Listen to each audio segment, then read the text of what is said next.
Hello and welcome back to the Common Colt Podcast, a Colts podcast with real takes and no clickbait. I'm Josh Hudgens, joined by Dan Hertzler. Dan, we got some bad news, I think. Tell me about it. Oh, we did, man. We did. Some bad breaking news. We reported earlier on in the afternoon that there was a Colts player that was just identified as not a superstar, but someone the fans would know was involved in betting. And now it seems that Adam Scheffler's report, this is Isiah Rodgers, who was projected to be the starting cornerback for the Colts this season. That's pretty big news, Josh. What's your one-word reaction? Yeah, we give one word reactions, and mine's just stupid. I mean, just stupid. Isiah Rodgers going into his last year of his contract, instead of betting on himself in his his contract year and putting in all the work to get a big contract and really a prime opportunity for him, he bet quote unquote hundreds of several bets allegedly, on Colts games and other games. And now looking at the NFL and looking at previous stuff, I mean, he could be done for the year. I mean, just stupid. Yeah. What do you think? What's your one word? Yeah, moronic. Whatever adjective, whatever word we can come up with that defines just stupid, moronic. Hey, listen, I'm again, gambling addiction can be a real thing. Maybe this guy's got a real gambling addiction because he just threw away potentially his career. Definitely threw away his next big contract. You said a year. If everything goes as has gone before with Calvin Ridley and with some of the Lions players that we find out, it's at least a year. If he bet actually on Colts games and it can be proven he was the one betting, it could be more than that. Wow. So this is a huge deal. And this guy, as you said, he was lined up to, they shipped off Gilmore. They basically handed him a starting spot, even though they drafted these younger guys we'll talk about in a second. He was still going to be that veteran guy, chance really to play for that second contract, which everyone knows in the NFL, that's the big deal. If you can stay in the NFL past that first contract, then you're really a real, veteran NFL player, and that's what he was playing for. This puts the Colts in a really bad spot. I know we like some of these rookies, but do we really think these rookies can come in? And the way that the chart looks at right now, you got Kenny Moore and nobody really, right? Yeah. It's the rookies. They're the next in line here. Yeah, we think we like Branson, we think we like Rush, but at the end of the day, they're just rookies, and that's all they are. And to expect them to come out opening day one to start would be, I think, just a plan for disaster for the Colts. So they're going to have to figure out something. And the good news is they do have some cap space, so you can anticipate them making some sort of move. I know Marcus Peters is there. I doubt they go that route. Byron Jones might be still there. There's a lot of aging kind of veteran cornerbacks that are always kind of in the market.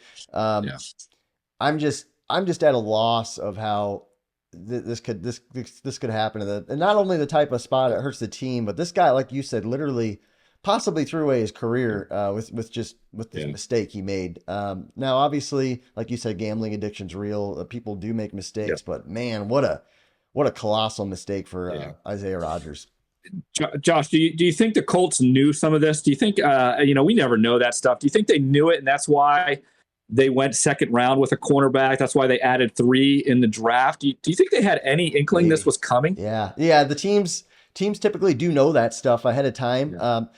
I would have expected them to have signed a veteran by now, but you just never know. You never truly know, I guess. But I can anticipate over the next several days before training camp a camp body coming in, wouldn't you?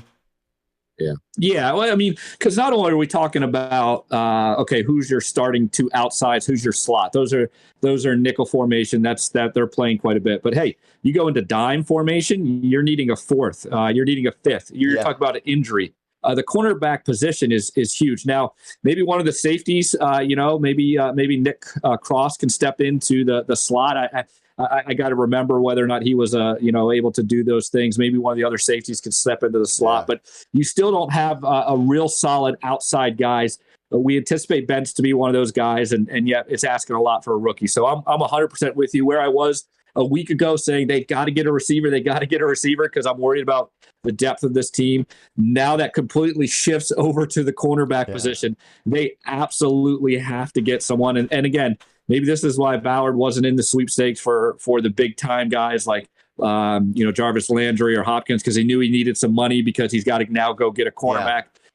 Do you think we could trade? Do you think there's any way we make a move to make a trade, or you think this is all free agency? I think it's all free agency at this point. I think that there's a lot of veteran cornerbacks you could trade a mid to late round pick, but when you look at some of the names in free agency, I mean, there's some serviceable guys out there. Obviously, as long as it's not Brandon Facyson, but other than that, I think we'll be happy as Colts fans. The truth is, going into this offseason, we were like, hey, our biggest need after trading Gilmore, it was quarterback, then cornerback. And we thought both were solved, but here we are now, Isiah Rodgers.